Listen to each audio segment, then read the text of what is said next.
Well, returning to the parlour state of our economy now, the engine completely run out of fuel or heading that way. Joining us live now, the independent analyst, Evan Lucas. So this follows those GDP numbers. Growth is marginal. Evan, what's your thoughts on the current state of play? Yeah, I'd actually argue it's more than marginal. I mean, we just saw the 7th consecutive quarter of per person GDP in recession. So everything being equal with the data that we saw yesterday, even including what's gone on with Black Friday sales, which have been a record, it looks like being about $7.1 to $7.2 billion. It's hard to see that in the final quarter of this calendar year, per capita GDP will break out of that quarter recession scenario. And therefore, it would be 8 consecutive quarters, so 2 years of negative growth for the household or per person. That hasn't been seen since 1991-2. And before that, you have to go all the way back to 86, 87 to see a similar thing of that scenario. So that is the problem. The household is not only in recession, but significantly. It's contracting about 2.2% per annum. So the government likes to point to spending and high migration as well. In what position would we be in without that?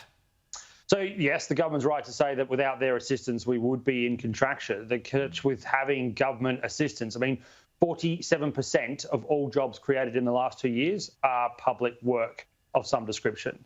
If you also have a look at the amount of money that's going into the economy from the government, it's at a record all-time high.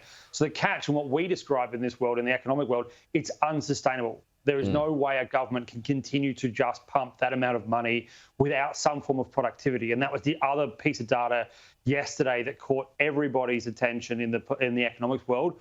Productivity now is falling at a rate that needs to be addressed. And that is the other question that's coming out from our world, which is at the moment, there is no sign of changes to regulation to allow, businesses to expand. And that was what was said yesterday, is that the Treasurer himself says business needs to pull itself out and help Australia pull itself out. The catch on the other side is that business at the moment is telling us that they can't do that. Yeah, business with the regulations they have. Yeah, correct. So there is a cat and mouse. We have an election coming up. That's why this next period will be fascinating, because clearly there has to be change, and the changes will come thick and fast in promises leading into whenever the election is. Yeah, I think it was John Kehoe in the AFR. I think he said, you can't put lipstick on this pig, you can't dress it up at all. So when it comes to rate cuts, is there going to be pressure on the RBA now to bring those forward?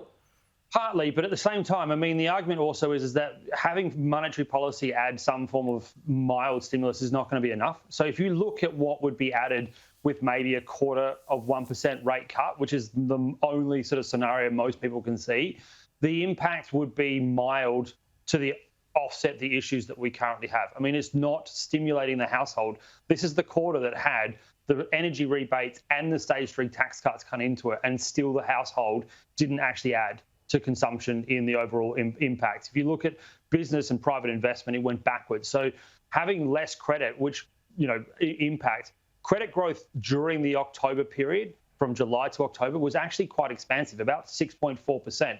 So cutting rates isn't going to actually stimulate the economy like everybody's sort of saying it is. That's already happening.